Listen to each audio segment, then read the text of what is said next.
Entre 1847 y 1862, algo extraño sucedió en la plantación Fairhaven, 17 millas al noroeste de Charleston, Carolina del Sur.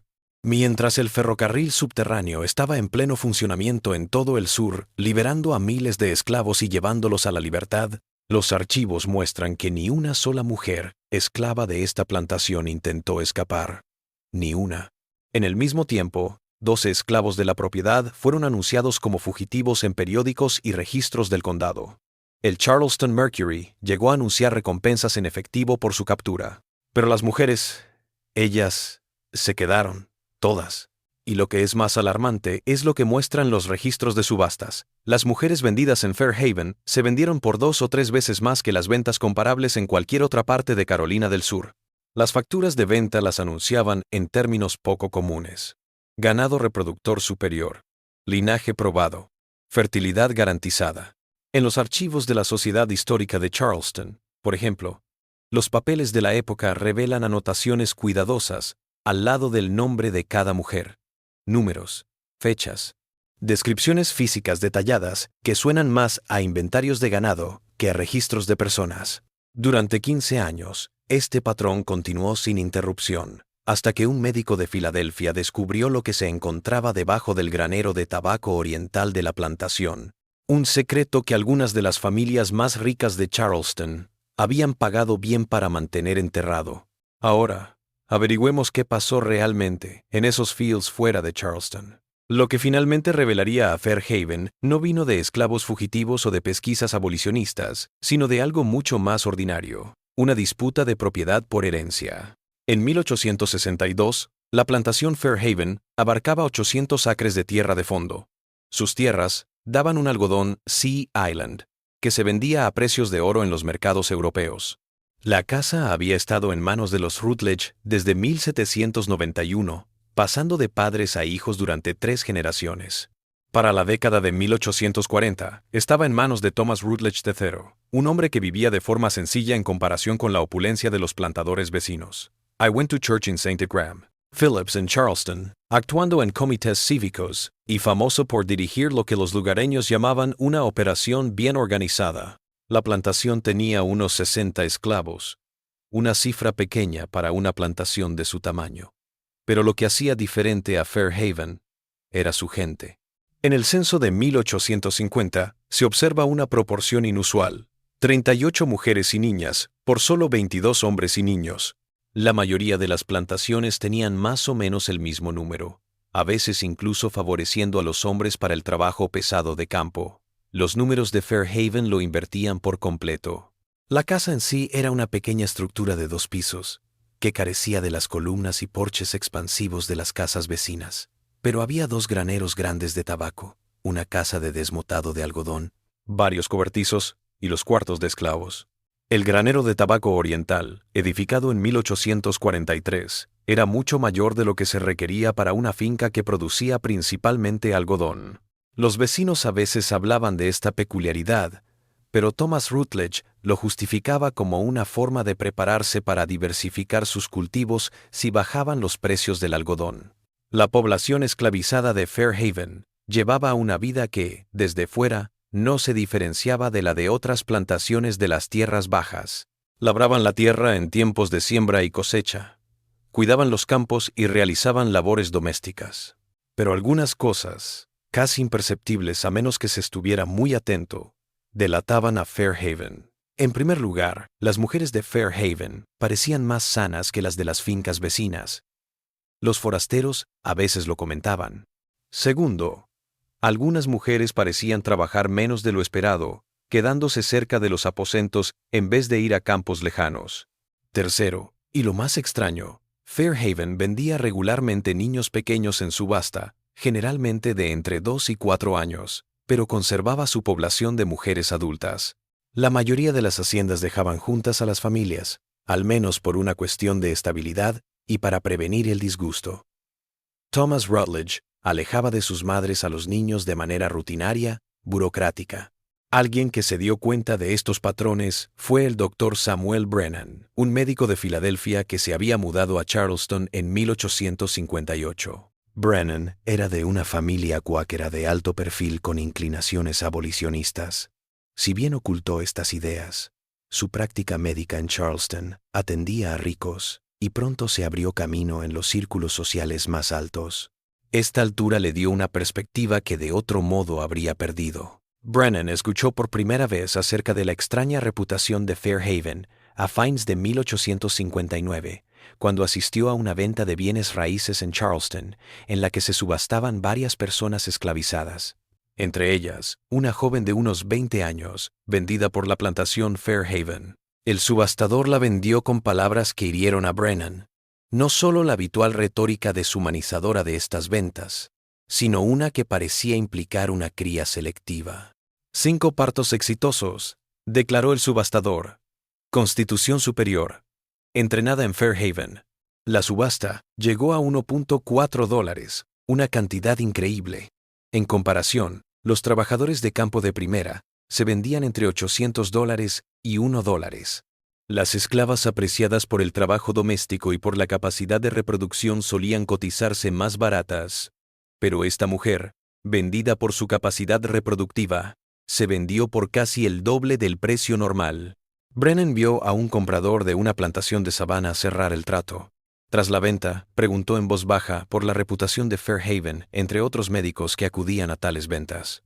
Lo que aprendió lo inquietó. Rutledge encabeza una operación de élite, aclaró un médico sorbiendo brandy.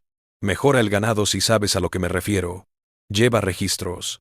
Sus hembras están aseguradas como fértiles, fuertes y con pocos problemas. Lo ha hecho durante años. Otro médico añadió. Algunas familias ricas pagan su cirugía. Piden cosas personalizadas. Él produce. Brennan presionó en los detalles, pero la conversación cambió. Pero había aprendido lo suficiente como para saber que algo organizado estaba sucediendo en Fairhaven. Algo que funcionaba con el conocimiento y la financiación de la élite de Charleston. Durante los meses que siguieron, Brennan investigó. Consultó los archivos de subastas judiciales, tomando nota de las tendencias. Entre 1847 y 1860, Fairhaven había vendido en subasta a 47 niños de entre 2 y 5 años. En el mismo año, la hacienda vendió 19 mujeres, todas descritas en términos similares de fertilidad y constitución. Los precios que se pagaron fueron entre $1.2 y $1.6, siempre muy por encima del mercado. También encontró algo más en los registros. Fairhaven rara vez compraba esclavos en una subasta. La esclavitud en la plantación se reproducía a sí misma con nacimientos. Las ventas ocasionales disminuían la cantidad. Esto era extraño. La mayoría de las plantaciones reforzaban su mano de obra con compras periódicas, ya que los niños solían ser retenidos en vez de vendidos pequeños. El patrón parecía algo que Brennan solo había leído en folletos abolicionistas del norte. Granjas de cría, tratando a los humanos como ganado para ser mejorado mediante la reproducción selectiva. Aunque estas prácticas estaban extendidas por todo el sur, rara vez se admitían y nunca se habían organizado ni documentado así. Su formación médica le familiarizó con las teorías pseudocientíficas que estaban surgiendo acerca de la herencia y el mejoramiento de la raza humana, las cuales luego se concretarían en el movimiento eugenésico, pero que ya entonces se movían en ciertos círculos académicos y médicos. Sabía que algunos sureños ricos estaban enamorados de estas ideas, ya que las veían como una defensa de la esclavitud y una forma de enriquecerse. Pero saberlo en teoría era una cosa, ponerlo en práctica otra. Brennan necesitaba pruebas, no solo patrones en los registros públicos. Necesitaba presenciar la forma en que trabajaba Fairhaven con sus propios ojos. La oportunidad llegó a principios de 1862, después de que la guerra civil interrumpiera el trabajo habitual de las plantaciones. Thomas Rutledge III había fallecido en octubre de 1861 y había dejado la plantación en herencia a su hijo James Rutledge, oficial del ejército confederado. La plantación estaba siendo dirigida por un capataz interino llamado Harold Gaines, que carecía de las relaciones y la discreción de los Rutledge. Brennan descubrió que Gaines estaba buscando en secreto compradores para algunos de los esclavos de Fairhaven, intentando reunir dinero en efectivo para mantener la propiedad mientras James Rutledge estaba en el servicio militar. Esto le dio a Brennan la apertura que necesitaba. Iría a Fairhaven, haciéndose pasar por un posible comprador que representaba un sindicato de plantadores de Mississippi que querían ganado reproductor probado para reconstruir sus rebaños. Le escribió a Gaines, mostrándose interesado y dándole referencias de comerciantes de Charleston que lo conocían como un hombre de negocios. Gaines, hambriento de negocios en la inestable economía de guerra, respondió invitando a visitar Fairhaven e inspeccionar a las mujeres disponibles en la propiedad. El 14 de marzo de 1862, Brennan cabalgó al noroeste de Charleston por Ashley River Road, siguiendo las señales hacia la plantación Fairhaven. El día era nublado como suelen ser los de principio de primavera en las tierras bajas. La humedad se sentía en el aire. A medida que se acercaba a la casa, miró los campos, algunos sembrados de algodón temprano, otros en barbecho. La casa principal era sencilla, pero en buen estado, nada opulenta para un negocio tan lucrativo. Gaines lo recibió en la casa principal, un hombre rudo de unos 40 años que dirigía el negocio con inusual apertura. «Quiere la operación de cría», dijo, no como una pregunta, sino como una afirmación. «Puedo enseñarle el ganado, los libros, todo». El señor Rutledge llevaba una contabilidad meticulosa. No hay nada mejor en todo el sur. Recorrieron la finca a pie hasta el granero de tabaco oriental.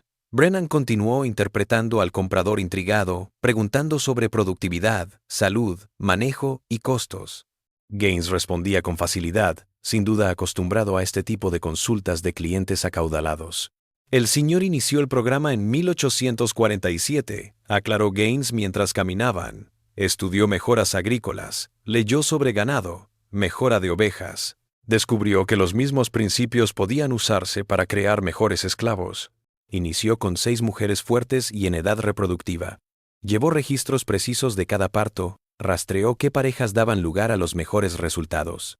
La manera casual en que Gaines lo explicó, como si estuviera hablando de rotación de cultivos o manejo de ganado, hizo que Brennan se revolviera el estómago, pero mantuvo su exterior compuesto. Alcanzaron el granero de tabaco, una estructura enorme cubierta de madera envejecida y techo a 2 aguas. Gaines sacó una llave y abrió la puerta principal. El granero parecía normal en su interior, el diseño habitual para almacenar tabaco con estantes colgantes y mesas de clasificación. Pero Gaines llevó a Brennan a la esquina trasera, donde había otra puerta. Esta estaba cerrada con candado. «El programa se ejecuta aquí», dijo Gaines, abriendo esta segunda puerta. «La mayoría de la gente ni siquiera mira esta parte. El señor Rutledge solo se lo mostraba a los clientes en quienes confiaba». Más allá de la puerta, unas escaleras de madera se adentraban en la oscuridad. Gaines encendió su linterna y abrió el camino hacia abajo. Brennan lo siguió, su pulso acelerándose mientras descendían bajo tierra, algo raro en la construcción de la zona baja, donde los altos niveles freáticos generalmente impedían los sótanos.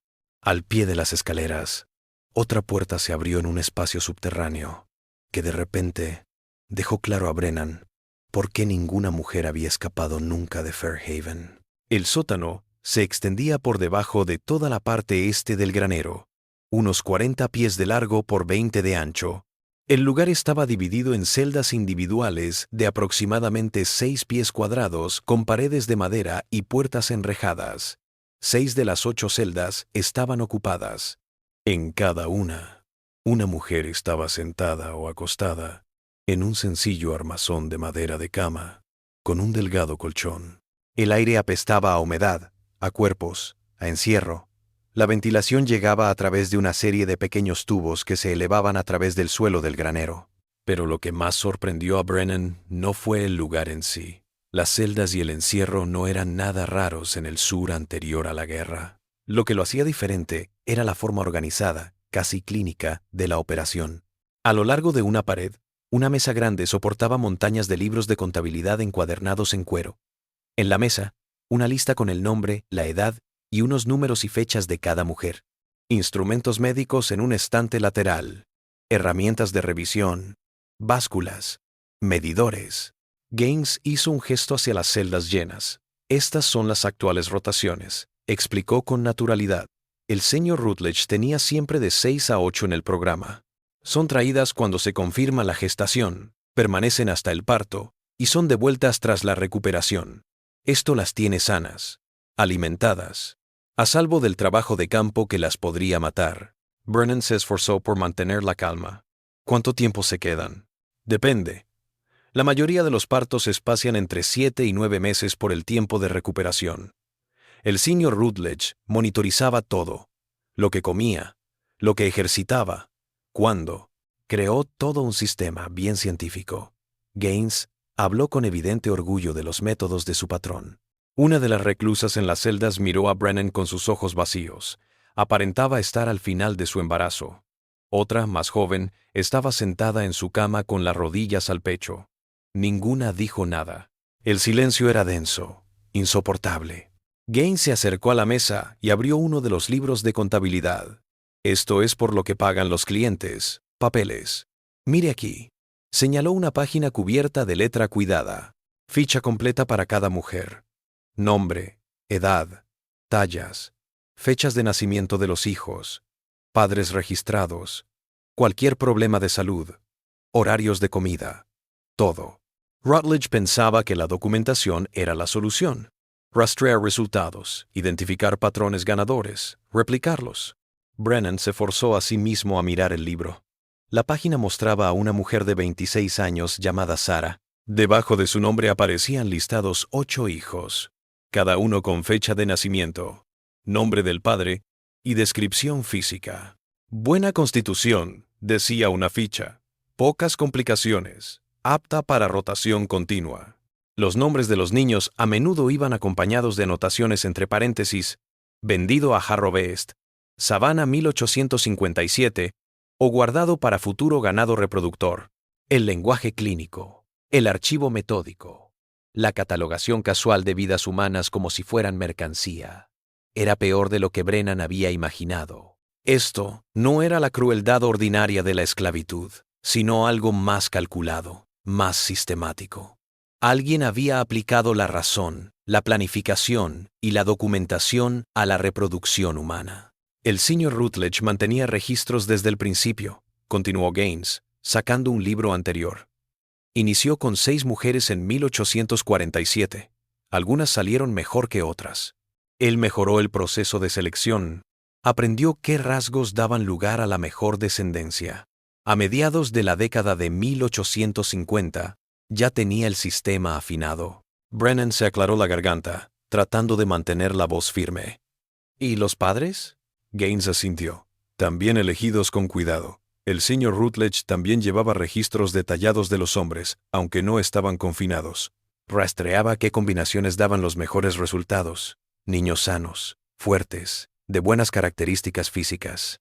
A veces compraba ciertos varones de otras haciendas si veía características que deseaba incorporar. Los hombres conocían este programa. Algunos sí, otros no. El señor Rutledge lo trataba con cuidado. A veces lo solucionaba de manera natural. Otras veces era más explícito en lo que fuera que funcionara. Gaines se expresó como si estuviera hablando de un servicio de semental para caballos. Brennan recorrió lentamente las celdas, su entrenamiento médico registrando automáticamente los detalles. Ventilación insuficiente, espacio insuficiente para hacer ejercicio, el costo psicológico del aislamiento prolongado. Algunas parecían muy embarazadas. Una de ellas parecía más joven que el resto, tal vez 16 o 17 años. ¿Qué pasa después de que dan a luz? Se quedan aquí 2 semanas para recuperarse, amamantando al bebé. Luego, el niño asiste a la guardería en los aposentos y la madre vuelve al trabajo de campo ligero hasta la siguiente gestación. Normalmente, tardan 3 hasta 4 meses, y luego vuelven por la temporada. ¿Y los niños? Se venden cuando tienen entre 2 y 4 años, cuando ya son destetados, pero aún jóvenes y maleables para sus nuevos dueños. El señor Rutledge encontró que esto funciona mejor. Consigue los mejores precios, conserva la buena imagen del programa. Hay clientes que reservan con años de antelación para crías de líneas de sangre concretas. Líneas de sangre tensó la mandíbula de Brennan. ¿Cuántos hijos ha dado a luz este programa? Gaines revisó uno de los libros de contabilidad. A ver. Desde el año 1847 hasta hoy, 15 años, un total de 63 crías vivas subastadas. En este momento hay 4 bebés en la guardería en espera de ser vendidos y estas 6 que están en el programa. Señaló a las embarazadas en las celdas. Todas sanas. Genealogía comprobada. Ganado reproductor asegurado. Brennan se forzó a sí mismo a hacer más preguntas para sostener su personaje de comprador intrigado. ¿A cuánto se venden estas mujeres?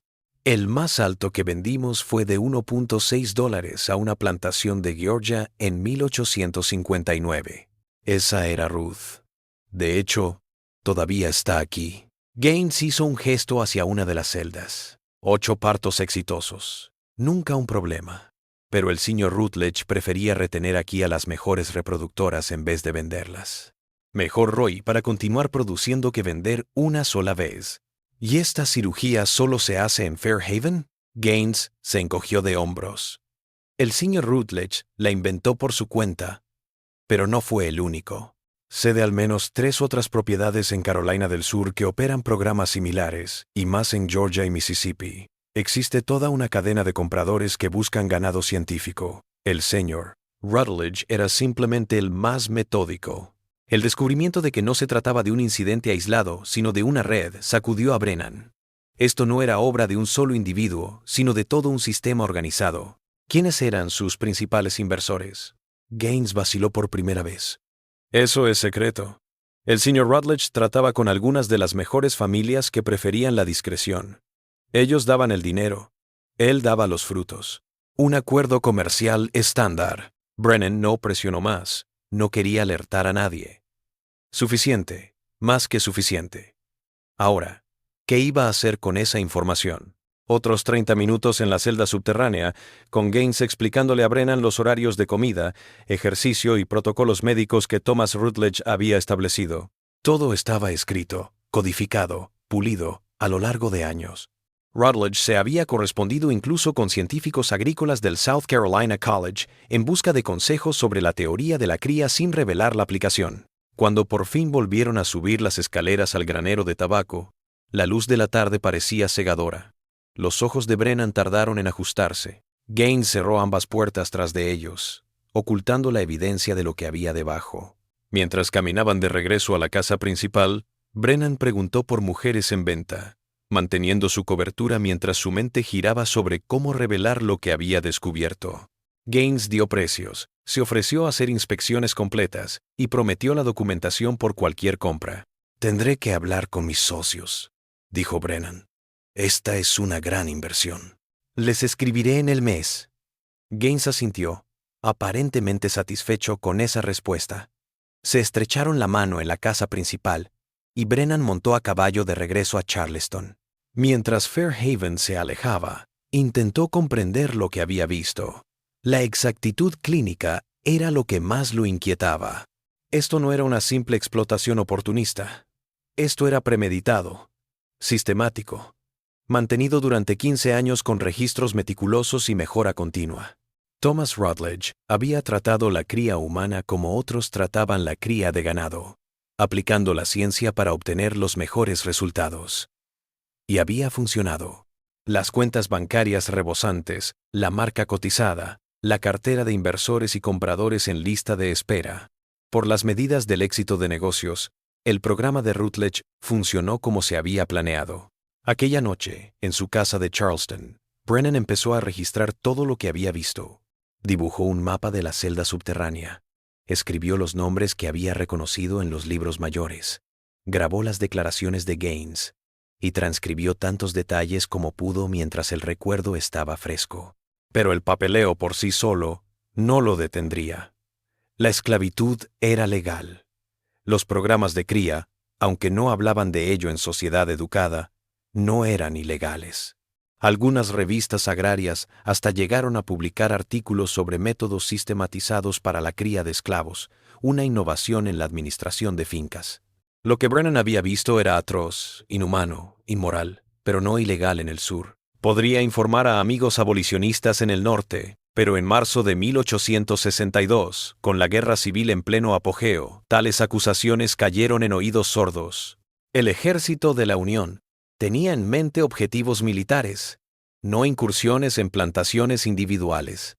Brennan comprendió que la única forma de ponerle fin por completo a Fairhaven era registrarlo con tal detalle que, incluso después de la guerra, incluso después de la esclavitud, este horror en particular no pudiera ser ignorado. Las futuras generaciones debían saber que estas cosas habían existido, habían actuado con el conocimiento de la sociedad, habían involucrado a las mejores familias, habían sido defendidas como una práctica comercial. En las semanas que siguieron, Brennan regresó a Fairhaven varias veces más, usando su cobertura de posible comprador para entrar y salir a voluntad. Gaines, hambriento de ventas en la volátil economía de guerra, los recibió con los brazos abiertos. Cada vez, Brennan reunía más datos, nombres de los libros de contabilidad, datos sobre la cadena de compradores, datos sobre los inversores que habían financiado el crecimiento del programa. Se enteró de que el método que había creado Thomas Rutledge incluía exámenes médicos minuciosos, planes nutricionales precisos, regímenes de ejercicio cronometrados y un mantenimiento de registros que seguía cada detalle del historial reproductivo de cada mujer. Rutledge se había escrito a médicos en Charleston y Columbia en busca de consejos médicos sobre cómo maximizar la fertilidad y evitar complicaciones. Algunos de estos médicos habían estado en Fairhaven, habían examinado a las mujeres y les habían dado consejos. La red era más extensa de lo que Brennan había imaginado. Algunas familias ricas de Charleston habían financiado el programa de Fairhaven, dando dinero a cambio de los niños que éste generaba. Un comerciante marítimo llamado Crawford había pagado por las celdas subterráneas en 1852. Un banquero llamado Haywood había proporcionado el dinero para comprar ciertos hombres cuyas características físicas Rutledge deseaba añadir. Un plantador de arroz, llamado Sinclair, había donado suministros médicos. Estos no eran banqueros anónimos y lejanos, eran hombres que Brennan había conocido en cócteles, cuyas esposas iban a la misma iglesia, cuyos hijos jugaban en los mismos parques. Habían apostado a la crianza humana como apostaban a futuros de algodón o bonos ferroviarios. En una visita en abril de 1862, Brennan pudo intercambiar unas palabras con una de las mujeres cuando Gaines se distrajo. Se llamaba Sarah, la misma que había visto semanas atrás. Tenía 31 años y había parido 8 hijos en el programa. Ninguno se pudo quedar después de los 2 años. ¿Por qué no escapas?, preguntó Brennan en voz baja, la pregunta que lo había desconcertado desde el principio. Los hombres huyen. ¿Por qué no las mujeres? Sarah lo observó con ojos que parecían abismos de agotamiento y resignación. ¿A dónde iríamos?, dijo simplemente. Nos dicen que si escapamos, nuestros bebés mueren. Y lo dicen en serio.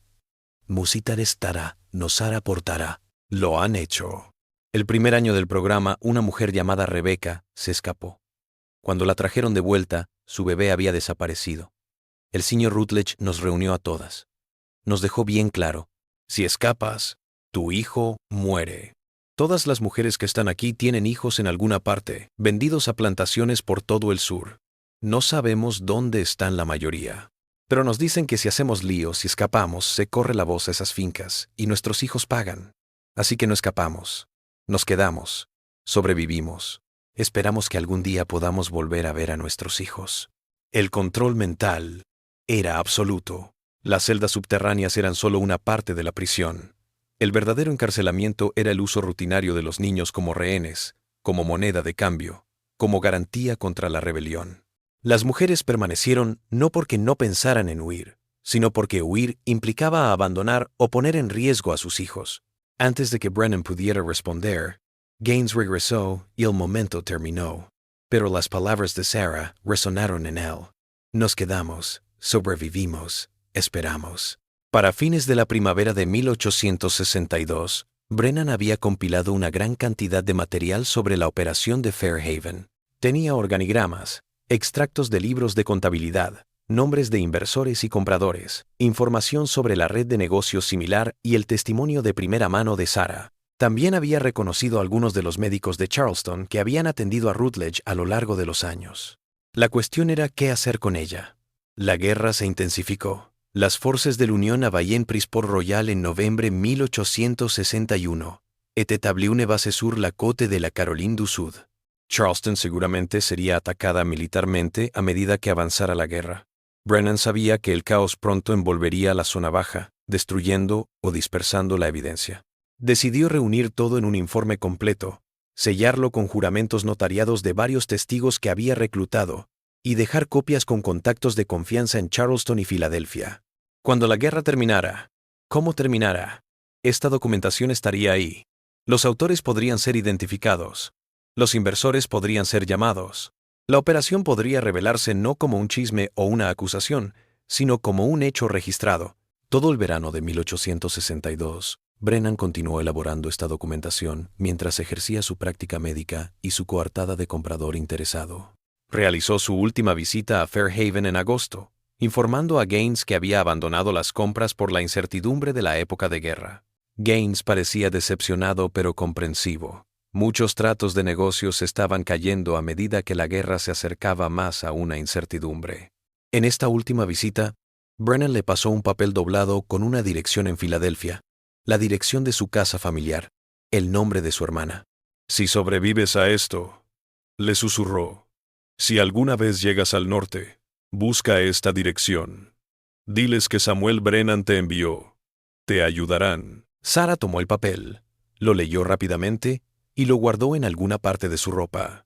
No respondió, pero sus ojos decían algo que podría haber sido gratitud o reconocimiento de que alguien había visto su dolor y lo había registrado. Brennan abandonó Fairhaven por última vez, cabalgó de regreso a Charleston y finalizó sus papeles. En septiembre de 1862, selló varias copias de su informe en paquetes encerados y los hizo guardar en lugares distintos. Uno con un abogado en Charleston, uno a su familia en Filadelfia, uno en una casa de reuniones cuáquera en Columbia. Luego esperó a ver qué traería la guerra. La guerra llegó a Charleston poco a poco, y luego de golpe. Las fuerzas de la Unión mantuvieron un bloqueo naval, estrangulando lentamente la economía de la ciudad. Los bombardeos se iniciaron en 1863. Para 1865, con el ejército de Sherman aproximándose desde el oeste y las fuerzas de la Unión apretando desde la costa, los confederados que defendían Charleston evacuaron la ciudad. Brennan, que había continuado su práctica médica durante la guerra, atendiendo tanto a soldados confederados como a civiles, permaneció en Charleston durante su caída. Cuando las tropas de la Unión tomaron la ciudad en febrero de 1865, fue directamente a las autoridades militares con información sobre la plantación Fairhaven. El ejército de la Unión, abrumado por miles de recién liberados y la enorme tarea logística de la ocupación, no quería meterse en lo que consideraban quejas históricas. La esclavitud estaba llegando a su fin. La justicia por los errores del pasado tendría que esperar a que se restaurara el orden. Pero Brennan no cedió. Llamó a médicos militares, les enseñó sus papeles, les explicó la parte médica del programa de Rutledge. Finalmente, en marzo de 1865, persuadió a un capitán del ejército de la Unión llamado Joseph Fuller para que lo acompañara a Fairhaven y buscara cualquier rastro restante. Galopó hacia el noroeste desde Charleston en un día como principios de primavera, la zona baja despertando de su sueño invernal. Cuando se acercó a Fairhaven, Brennan notó que todo era diferente. Los campos estaban sin arar. La casa principal estaba parcialmente quemada en un costado. Los graneros de tabaco estaban vacíos, sus puertas abiertas de par en par. Hallaron a Harold Gaines en una cabaña al límite de la propiedad, ahora habitada por familias de antiguos esclavos que habían reclamado la tierra. Gaines, ya no más capataz, sino un hombre que luchaba por sobrevivir en la economía destrozada, les explicó lo que había pasado. Cuando llegó la noticia de que la guerra había terminado, la gente empezó a marcharse, dijo Gaines. Los esclavos simplemente se fueron. Algunas de las mujeres fueron a esa prisión subterránea y la destrozaron. Quería destruir todo. Los archivos, la celda. No hice nada por detenerlas. ¿Y qué? Para entonces, ¿qué importaba? ¿Los libros de contabilidad?, preguntó Brennan. Quemados. Las mujeres quemaron todo. Todos los archivos del señor Rutledge. Años de archivo. Todo. Hicieron una hoguera en el granero de tabaco y quemaron todos los papeles que pudieron encontrar. ¿Qué pasó con las propias mujeres? Sarah, Ruth, las otras. Gaines se encogió de hombros. La mayoría se fue. Oí que algunas se fueron al norte con soldados de la Unión. Otras se dispersaron por distintas plantaciones en busca de los niños que habían sido vendidos. No sé qué pasó con la mayoría de ellas. El capitán Fuller quería ver la celda subterránea. Gaines los guió al granero de tabaco oriental. Ahora un caparazón quemado. La puerta al subsuelo estaba abierta. Bajaron las escaleras. Brennan por primera vez en 3 años. Fuller por primera vez. La celda era tal como la recordaba Brennan, pero destrozada. Las puertas de las celdas de aislamiento habían sido arrancadas de sus goznes. La mesa de examen estaba tumbada. Cenizas llenaban algunos cubos donde se habían quemado papeles. Las tablas de las paredes habían sido arrancadas. Solo quedaban pedazos rotos. Pero no todo estaba perdido. Entre los escombros, Brennan descubrió un libro de contabilidad parcialmente intacto. Hojas chamuscadas en los bordes, pero aún legibles. Abarcó los años 1847 hasta 1852, los primeros años del programa. Recogió el libro destrozado y algunos trozos de papel que habían sobrevivido a la destrucción. El capitán Fuller se quedó de pie en la sala subterránea, observando las celdas, intentando entender lo que había sucedido. ¿Cuánto tiempo funcionó esto?, preguntó en voz baja. 15 años, respondió Brennan. Desde 1847 hasta 1862. 63 niños vendidos. Muchas mujeres desfilaron por el programa. Todo grabado, sistematizado, pulido. ¿Y era legal? La esclavitud era legal. Los programas de reproducción eran lícitos. Nada de esto violó la ley sureña de la época. Fuller negó con la cabeza. ¿Qué tipo de hombres? Hombres respetados, interrumpió Brennan. Las mejores familias de Charleston, iglesia, ciudadanos. Hombres que pensaban que estaban revolucionando la forma de administrar propiedades basándose en la ciencia. No le vieron nada de malo a nada de esto. Revisaron el resto de la propiedad, pero no encontraron nada más. Los antiguos esclavos que ahora vivían en Fairhaven corroboraron que la mayoría de las mujeres del programa de cría habían huido nada más producirse la emancipación. Algunas habían marchado al norte. Otras habían ido hasta Georgia y Alabama en busca de los niños que habían sido vendidos años atrás. Una anciana que había trabajado en la casa principal le dijo a Brennan que le recordaba a Sarah. Se fue a fines de febrero, tan pronto como oyó que venía el ejército de Sherman. Dijo que iba a buscar a sus hijos. Tenía una dirección en el norte, un trozo de papel que había mantenido oculto durante años. La vi anotar los nombres de sus hijos antes de partir. 8 nombres, sus edades, las plantaciones donde habían sido vendidos. Voy a encontrarlos a todos. ¿Sabes dónde fue primero? Georgia, Creo. Ahí fue donde vendió a 2 de sus bebés. Brennan experimentó una pizca de satisfacción al saber que Sarah había conservado la dirección que le había proporcionado, que había sobrevivido a la libertad y que ahora buscaba a sus hijos. Si los vería, si se reconocerían después de tanto tiempo, si era posible cualquier encuentro. Las preguntas seguían abiertas. El capitán Fuller informó a los militares sobre el programa de cría de Fairhaven, incluido el testimonio de 3 años de Brennan y la evidencia física de la celda subterránea.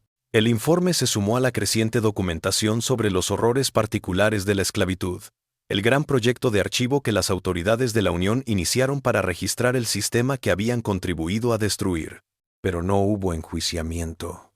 Su hijo, James Rutledge, hijo de Thomas Rutledge III, había muerto en la batalla de Gettysburg en 1863. Harold Gaines, como simple capataz, no era legalmente responsable de las políticas de sus empleadores.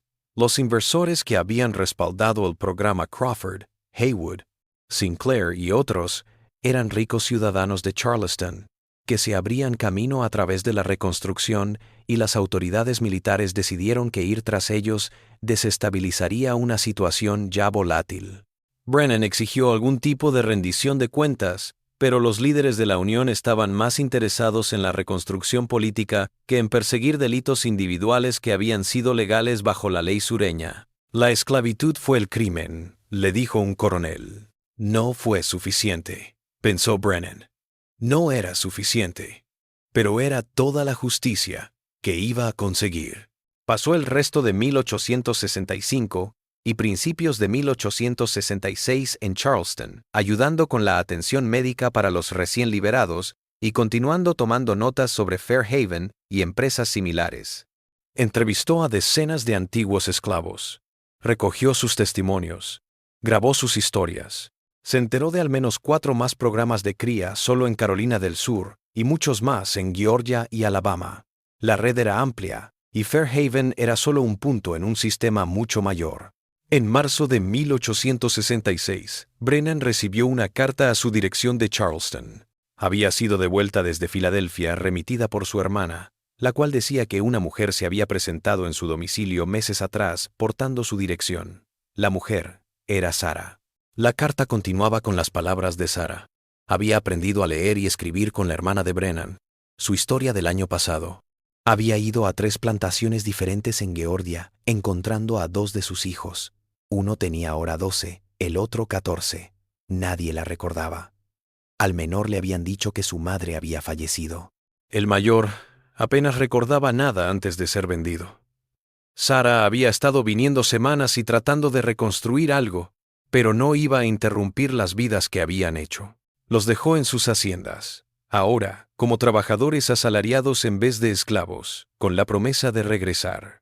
Encontré a 2 de mis 8, escribió Sarah, y continuaré buscando a los demás, pero quería que supieras que sobreviví. Solo quería que supieras que lo que grabaste importa. Alguien grabó lo que nos pasó. Alguien lo recordará. Eso significa más de lo que puedo decir.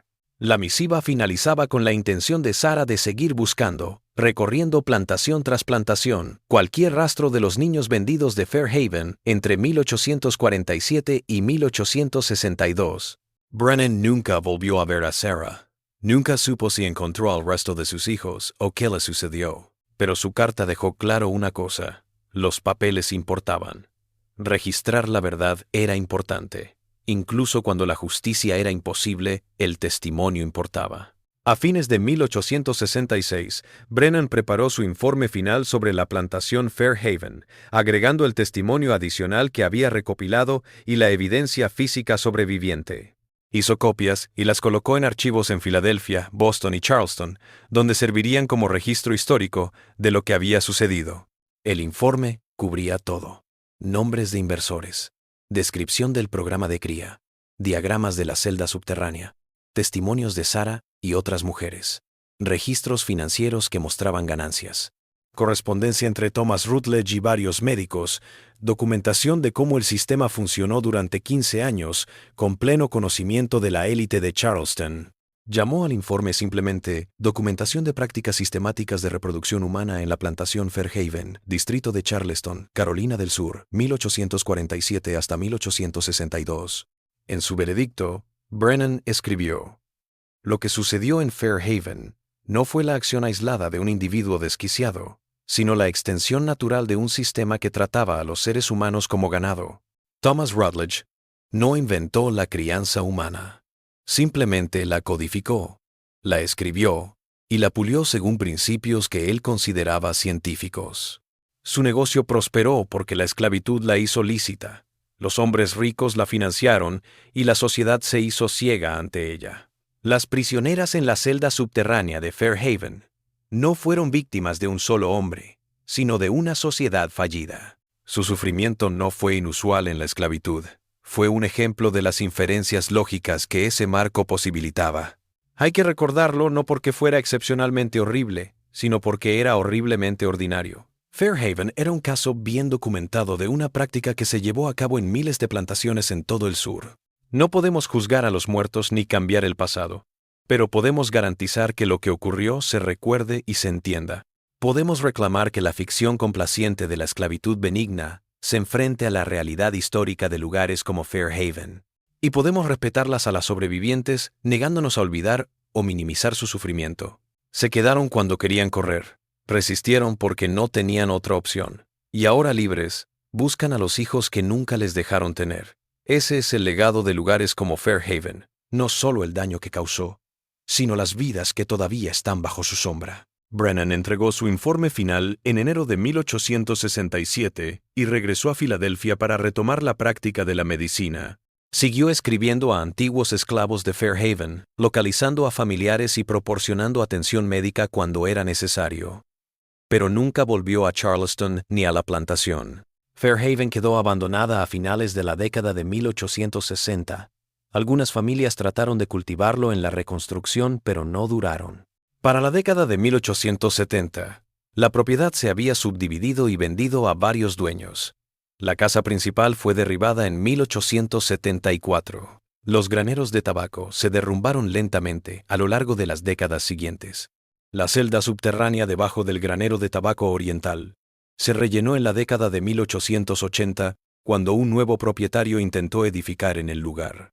Los excavadores que peinaron la zona dicen que hallaron restos de las celdas, pero la mayor parte fue destruida o cubierta. Para 1890 no quedaban rastros visibles de lo que se había ocultado allí. Las familias que habían apostado por el programa de cría de Fairhaven, Crawford, Haywood, Sinclair, continuaron siendo figuras destacadas en la sociedad de Charleston durante la reconstrucción y más allá. Nadie jamás admitió haberlo hecho. Cuando el informe de Brennan se mencionaba en la literatura abolicionista o en narraciones históricas, estas familias lo descartaban como propaganda del norte, exagerada o inventada para justificar la guerra y la reconstrucción. En 1873, un periódico de Charleston leía una carta del hijo de James Crawford defendiendo el nombre de su padre y negando cualquier participación en los actos que Brennan había escrito. Estas acusaciones, continuaba la carta, son las amargas invenciones de aquellos que intentan justificar su invasión de nuestra patria. Nunca existió tal programa. Mi padre fue un comerciante honesto toda su vida. Negaciones similares vinieron de otras familias. Sin los libros de contabilidad originales, quemados por las mujeres a las que había explotado el programa, y con Thomas Rutledge muerto, la evidencia definitiva seguía siendo elusiva. Los papeles de Brennan eran minuciosos, pero los escépticos siempre podían descartarlos como el relato parcial de un médico abolicionista con una agenda política. Los antiguos esclavos de Fairhaven se esparcieron por todo el país tras la liberación. La mayoría se perdió entre la multitud de hombres libres que reconstruían sus vidas tras la guerra. Algunas, como Sarah, se comunicaron con simpatizantes del norte, pero la mayoría simplemente siguió adelante, intentando forjarse futuros en lugar de escribir sobre el pasado. Lo que Brennan no sabía, lo que no podría haber sabido en aquellos años justo después de la guerra, era que algunos de los niños vendidos de Fairhaven llevaban consigo piezas de memoria que resurgirían décadas más tarde. En 1889, una mujer de Atlanta llamada Clara Haywood, que trabajaba de costurera, le escribió a la oficina de Libertos preguntando algo inusual. Estaba buscando datos de su nacimiento, que creía que había tenido lugar en una plantación cerca de Charleston. Su primer recuerdo, escribió, fue cuando la separaron de su madre. Tenía alrededor de 3 años, y un hombre le revisó los dientes y la midió antes de subirla a una carreta. La oficina de Libertos escribió a algunas personas en Charleston y finalmente llegó a un grupo de la iglesia que había estado reuniendo testimonios de antiguos esclavos. Alguien en ese grupo conocía el papeleo de Brennan. Le enviaron a Clara una copia de partes de su informe y lo que había logrado salvar de los libros de contabilidad destrozados. La respuesta de Clara, guardada en los archivos de la iglesia, reveló algo que Brennan no había tenido en cuenta. Los niños de Fairhaven, ahora adultos, estaban buscando sus raíces. Siempre supe que había algo diferente en la forma en que fui vendida, escribió Clara. En la plantación donde crecí, los amos a veces decían que yo era ganado de cría, que me habían comprado para eso. Nunca supe lo que era, hasta que leí el informe del Dr. Brennan. Ahora entiendo. Yo fui un producto de ese programa.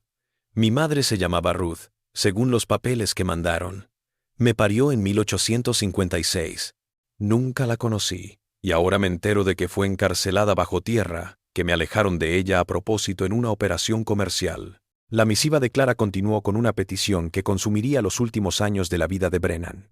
Quería saber qué le había pasado a Ruth, si había sobrevivido a la guerra, si había alguna posibilidad de encontrarla. Ahora, a los 60 años y semi-retirado, Brennan tomó el caso de Clara con la determinación de quien sabe que esta podría ser su última oportunidad de ofrecerle algún tipo de cierre. Escribió a todas las oficinas de la Oficina de Libertos en Carolina del Sur, Georgia y Alabama, preguntando si alguien conocía a una mujer llamada Ruth, de unos 50 años, que había sido esclava en la plantación Fairhaven. Se puso en contacto con iglesias, organizaciones benéficas y líderes negros locales que estaban asistiendo a antiguos esclavos en la búsqueda de familiares perdidos. La búsqueda duró casi 2 años. Mientras tanto, Brennan escuchó de decenas de personas, algunas que conocían a mujeres llamadas Ruth, que encajaban en los registros parciales de Fairhaven. Se enteró de que Ruth era un nombre común, de que miles de mujeres habían sido separadas de sus hijos, de que las posibilidades de hallar a alguien en la confusión de la emigración de la posguerra eran prácticamente nulas. Pero en marzo de 1891, 3 meses antes de su muerte, le llegó una carta de un pastor en Mobile, Alabama, que había oído hablar de la búsqueda a través de una cadena de iglesias negras. El ministro relató que una anciana llamada Ruth había estado en su congregación durante años. Poco hablaban de su pasado, pero una vez comentó que había estado encerrada en una celda subterránea en una plantación cerca de Charleston, y que había dado a luz a 8 hijos que le fueron arrebatados. Brennan pasó la información de contacto del ministro a Clara de inmediato. Nunca supo si Clara y Ruth se encontraron. Murió en junio de 1891 antes de que le llegara más correspondencia. Pero los archivos de la iglesia en Mobile confirman que en abril de 1891, una mujer llamada Clara Haywood pasó 2 semanas en la ciudad. El diario del ministro de entonces registra: Clara ha hallado a su madre. Tras 35 años, se reconocieron al instante. Ruth lloró durante 3 días. Clara me contó que su mamá le repetía lo mismo. Me dijeron que si escapaba, mis bebés morían. Y me quedé por ti. Esta reunión, uno de los pocos éxitos conocidos entre las familias separadas de Fairhaven, mostró algo sobre el efecto a largo plazo del programa. Ruth no había captado las señales del ferrocarril subterráneo ni reaccionado ante las posibilidades de fuga, no por falta de capacidad física, sino por el control mental. Había pensado durante 15 años que cualquier resistencia mataría a sus hijos, incluso después de la libertad. Incluso después de saber que la esclavitud había terminado, esa idea quedó arraigada en su forma de ver el mundo. La correspondencia de Clara con el ministro, que se guarda en los archivos de la iglesia, ofrece uno de los pocos testimonios de primera mano de lo que era ser un producto del programa de cría de Fairhaven. Mi mamá me contó que cuando nací me dejaron amamantarme por 2 semanas. Después me llevaron a la llamada guardería y me vio solo en ocasiones hasta que me vendieron a los 3 años. Dijo que intentó memorizarlo todo de mí. Mi rostro, una mancha de nacimiento en mi hombro, mi voz. Tenía miedo de olvidar. Cuando nos vimos de nuevo en Mobile, me miró el hombro primero. La marca de nacimiento todavía está presente. Ella lo tocó y dijo: lo recordé bien, te recordé bien. El encuentro de Clara y Ruth abrió la puerta a otras búsquedas. Se difundió la palabra por las redes de iglesias negras y grupos comunitarios de que los niños de Fairhaven estaban buscando a sus madres y que había registros incompletos que podrían ayudar. Entre 1891 y 1895, al menos 6 personas más se comunicaron con diversas instituciones, todas diciendo ser fruto del programa de cría de Fairhaven y todas en busca de familiares. Algunas de estas búsquedas tuvieron éxito, otras terminaron en decepción o en el hallazgo de que la persona buscada había fallecido años atrás. Pero las búsquedas mismas expusieron el programa en formas que los documentos originales de Brennan no pudieron. Los niños vendidos en Fairhaven habían sido esparcidos en 7 estados. Habían sido comprados por plantaciones desde Virginia hasta Texas. Algunos habían sido vendidos y revendidos una y otra vez, de dueño en dueño, al cambiar de manos las propiedades. Seguirle la pista implicó reunir piezas dispersas de archivos de todo tipo, casas de subastas, libros de contabilidad de plantaciones, papeles de la oficina de libertos, registros de iglesias. Una historiadora de la Universidad de Atlanta llamada Margaret Thornton se interesó por registrar estas búsquedas a mediados de la década de 1890.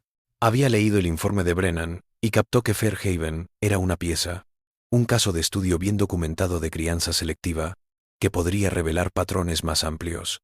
Entre 1895 y 1900, Thornton entrevistó a 12 personas que se identificaron como producto de Fairhaven, así como a 3 mujeres que habían sobrevivido al programa de cría y al encarcelamiento. Su estudio, un pequeño artículo académico de 1901 llamado Reproducción sistemática y ruptura familiar, un caso de estudio de la plantación Fairhaven, dio el primer panorama de los efectos a largo plazo del programa. Thornton registró patrones psicológicos entre los sobrevivientes: ansiedad continua, problemas para establecer relaciones, sueños recurrentes de separación y encierro. Destacó que algunas de las esclavas que habían participado en el programa de cría nunca llegaron a tener hijos tras la libertad, a pesar de encontrarse en edad reproductiva cuando fueron liberadas. La experiencia de la reproducción obligatoria de que le robaran a sus hijos parece haberle generado una aversión de por vida a quedarse embarazada, escribió Thornton. Pero lo más importante, el estudio de Thornton mostró la magnitud de la red. Revisando registros de subastas y correspondencia entre plantaciones, descubrió al menos otras 11 propiedades en Carolina del Sur, Georgia y Alabama, que habían dirigido programas similares entre 1840 y 1865.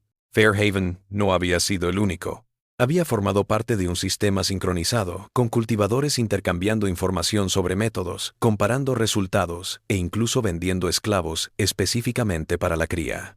Un hallazgo especialmente perturbador en la investigación de Thornton fue la grabación de lo que ella llamó intercambios de cría. Algunas plantaciones, como Fairhaven, habían establecido traslados temporales de varones esclavizados para incorporar ciertas características físicas a sus programas. Una carta de Thomas Rutledge a un plantador de Georgia, fechada en 1857 y guardada en un archivo del condado, hablaba de tal arreglo. Acepto su propuesta de Jacob por 6 meses. Su altura y complexión se ajustan a lo que hablamos. Espero muchas más cosas buenas por venir a nuestro programa gracias a este convenio. El pago, como habíamos quedado, $200 por el semestre, más $50 si los resultados son buenos. El argot clínico, la mercantilización abierta de la reproducción humana, la coordinación informal entre cultivadores. Todo dejó claro que Fairhaven no era una anomalía, sino un modelo de negocio que muchos otros centros habían adoptado. El artículo de Thornton pasó desapercibido en el momento de su publicación. El interés académico por los mecanismos internos de la esclavitud era escaso en 1901. La nación estaba ocupada con otros asuntos, y muchos historiadores sureños estaban promocionando activamente relatos que restaban importancia a la crueldad de la esclavitud. Las pocas reseñas que obtuvo su obra la tacharon de melodramática o de desenterrar una historia dolorosa que era mejor dejar olvidada. Pero entre los negros, especialmente en el sur, el estudio de Thornton se difundió. Dio credibilidad a cuentos que se habían contado, pero que pocos creían desde fuera. Las familias que habían oído hablar de los programas de cría, pero a las que se les había dicho que eran leyendas o exageraciones, ahora tenían pruebas en papel de que existían y operaban tal como lo recordaban. El artículo también dio algo más: nombres. Thornton había registrado a los inversores que habían respaldado Fairhaven y otros proyectos: Crawford, Haywood, Sinclair y otros. Estas familias, que aún residen en Charleston y otras ciudades del sur, de repente se enfrentaron a la implicación de sus antepasados en prácticas de crianza sistemáticas. La respuesta fue rápida y mordaz. En 1902, los herederos de las familias mencionadas en el estudio de Thornton presionaron a la Universidad de Atlanta para que repudiara su obra. La universidad, que depende de donaciones filantrópicas, incluso del sur, declaró que la investigación de Thornton estaba poco fundamentada y que no cumplía con los estándares académicos. La propia Thornton sufrió repercusiones profesionales. Perdió su trabajo como profesora y batalló por conseguir trabajo académico después. Pero la evidencia estaba ahí. El informe de Brennan estaba ahí. Los libros de contabilidad incompletos ya existían. Los testimonios de los sobrevivientes estaban ahí. Y cada vez más, los niños que habían salido de estos programas estaban alzando la voz sobre lo que habían vivido y negándose a que la historia se olvidara o se restara importancia. Una de esas voces era la de Samuel Crawford, casualmente del mismo apellido que uno de los inversores de Fairhaven, aunque sin parentesco. Nacido en Fairhaven en 1859 y vendido a una plantación de Mississippi cuando tenía 3 años, Crawford se había convertido en predicador y líder comunitario en Jackson. En 1903, escribió una pequeña memoria, Nacido para la venta, Mi vida como producto de cría sistemática. La memoria le mostraba su infancia en la plantación de Mississippi, donde le decían una y otra vez que procedía de ganado superior y que debía dar lugar a crías que pudieran venderse por precios elevados. No fui criado para ser una persona, escribió Crawford. Fui criado para ser un producto. Mi valor se midió en términos de mi apariencia, mi salud, mi capacidad reproductiva. Cuando fui lo suficientemente mayor como para comprender lo que le habían hecho a mi madre, encerrada bajo tierra, forzada a parir hijos por dinero, sentí una rabia que tardé años en convertir en algo útil. Esta furia alimenta mi trabajo ahora. Lo explico porque quiero que la gente sepa que la cría selectiva no es una idea abstracta del pasado. Le pasó a gente de verdad. Le pasó a mi mamá. Me pasó a mí. Y las personas que crearon y se aprovecharon de estos programas no eran monstruos. Eran gente decente, que no le veía nada de malo a lo que hacían. La autobiografía de Crawford se vendió moderadamente, pero llegó a las manos adecuadas. Las copias se distribuyeron entre iglesias negras, escuelas y primeras organizaciones de derechos civiles. Pero lo más importante, motivó a otros productos de Fairhaven a contar su historia. Entre 1903 y 1910 surgieron por lo menos 8 relatos de periódicos breves o de partes de memorias más extensas de personas que se hacían pasar por niños vendidos de Fairhaven o de programas de crianza similares. Estas historias tenían en común la lucha de toda una vida por descifrar sus orígenes, el trauma de descubrir que eran productos de crianza, la búsqueda de familiares y la rabia de ver a los perpetradores y sus descendientes sin castigo.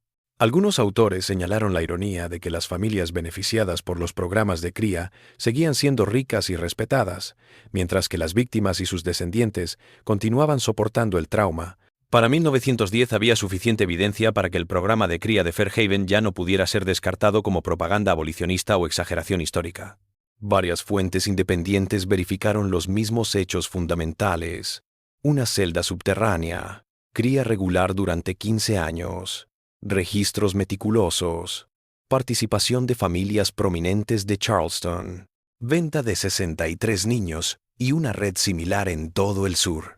Pero esta documentación no generó ninguna acción legal, ningún reconocimiento oficial, ninguna respuesta institucional. Las familias identificadas como inversores negaron todo o dijeron que sus antepasados habían sido engañados sobre el programa. Las sociedades sureñas históricas o bien ignoraron la evidencia o bien trabajaron para suprimirla. Y en todo el país, a principios del siglo XX, no había voluntad de desafiar los mecanismos particulares por los que había funcionado la esclavitud.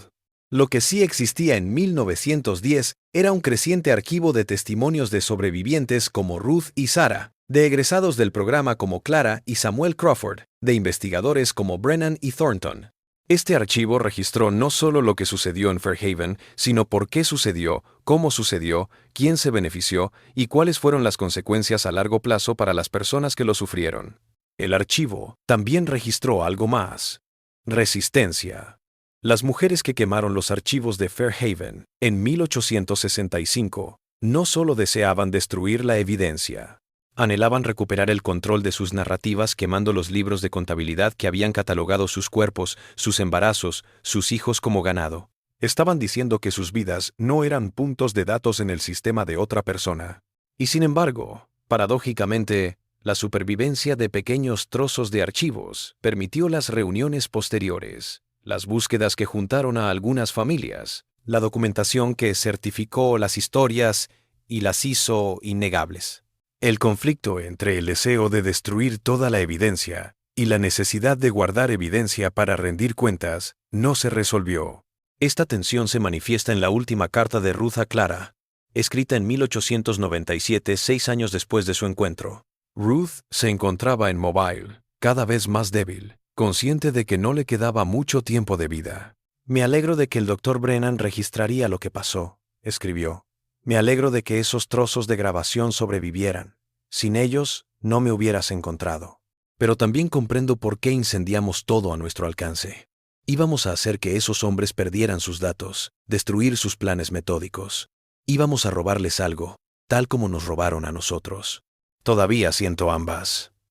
Agradecida de que la evidencia esté ahí».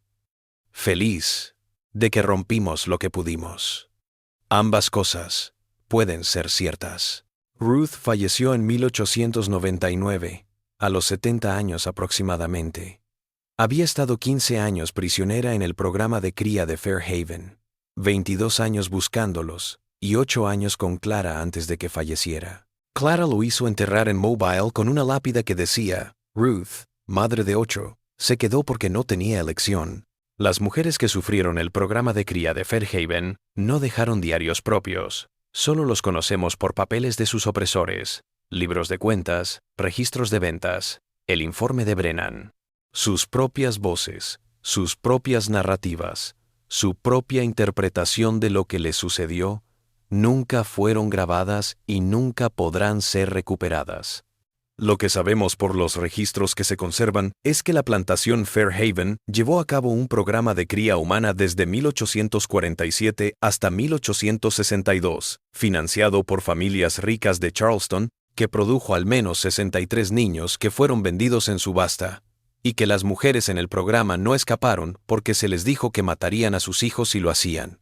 Sabemos que cuando las fuerzas de la Unión tomaron Charleston, las mujeres que habían estado prisioneras en esa celda subterránea destruyeron todos los documentos que pudieron encontrar. Sabemos que al menos una mujer, Sarah, sobrevivió a la libertad y buscó durante años a los 8 niños que le habían sido arrebatados. Y podemos saber que Samuel Brennan, un médico de Filadelfia, lo escribió porque pensó que registrar la verdad era importante, incluso si la justicia era imposible. La celda subterránea debajo del granero de tabaco de Fairhaven ya no está. La plantación misma ha desaparecido, su tierra parcelada y construida. No hay ningún letrero que señale dónde funcionó el programa de cría. No hay ninguna estatua dedicada a las mujeres que estuvieron presas allí. Todo lo que queda está en los archivos, en el informe de Brennan y en los libros de contabilidad parciales que rescató de la destrucción. Esto fue lo que pasó en la plantación Fairhaven entre 1847 y 1862. No es un chisme, no es una leyenda. Es una operación bien documentada que trataba la reproducción humana como si fuera ganado, que separó a madres e hijos con eficiencia burocrática y que funcionó abiertamente con el patrocinio de la élite de Charleston. Las mujeres supervivientes no dejaron últimas voluntades, no dejaron memorias, ni concedieron entrevistas para la historia. Simplemente se fueron cuando llegó la libertad y trataron de reconstruir las vidas que habían sido destruidas. Algunas hallaron a sus hijos. Muchas no. Todas arrastraron el peso de lo que les habían hecho, de lo que les habían robado, de lo que nunca podrían recuperar. Aquella opresión no cesó con la libertad. Se propagó a través de generaciones, a través de los hijos que crecieron sin sus madres, a través de las madres que buscaron durante décadas, a través de las familias que nunca se encontraron, a través de todas las cicatrices invisibles que los programas sistemáticos de crianza dejaron en personas, familias y comunidades. Esto era lo que parecía la cría humana sistematizada en la realidad. Esto era a lo que se referían cuando los hacendados hablaban de mejoramiento de ganado y manejo científico. Esta es la verdad detrás de los eufemismos y las abstracciones. Mujeres reales encerradas bajo tierra, lejos de sus hijos, controladas con amenazas y manipulación, tratadas como unidades de producción en una operación lucrativa de 15 años, que la sociedad consideró legal y moralmente aceptable. Fairhaven no estaba solo, fue solo uno de los casos registrados. La magnitud nunca se conocerá, ya que la mayoría de las acciones no dejaron rastro o sus registros fueron destruidos, o simplemente nunca se investigaron ni se documentaron como Brennan documentó Fairhaven. Lo que nos queda es esta sola historia. Esta sola plantación, estas mujeres, cuyos nombres conocemos solo por los libros de cuentas de sus captores, y por saber que durante 15 años en los bajos extramuros de Charleston, algo atroz funcionó con total aceptación social. Y cuando terminó, las mujeres que sobrevivieron destruyeron todos los documentos que pudieron encontrar porque no querían que hubiera evidencia de lo que les había sucedido, aparte de lo que Samuel Brennan había guardado, aparte de lo que había escrito. Aparte de lo que queda en los archivos, evidencia de que alguien vio, grabó y guardó. Y ahora tú también lo sabes. Sabes que Fairhaven fue real. Ya sabes lo que pasó. Sabes, ninguna mujer escapó. ¿Y sabes por qué? Sabes que miles de niños fueron subastados, arrancados de sus madres, dispersados por todo el sur. Conoces familias ricas que lo financiaron y se enriquecieron con él. Sabes que cuando las mujeres fueron liberadas, fueron a buscar a sus hijos. Sabes, al menos una mujer pasó años buscando. Y sabes, la mayoría de las mujeres que survived this just vanished into history. Sus historias nunca fueron escritas. Sus historias, solo ellas lo sabían.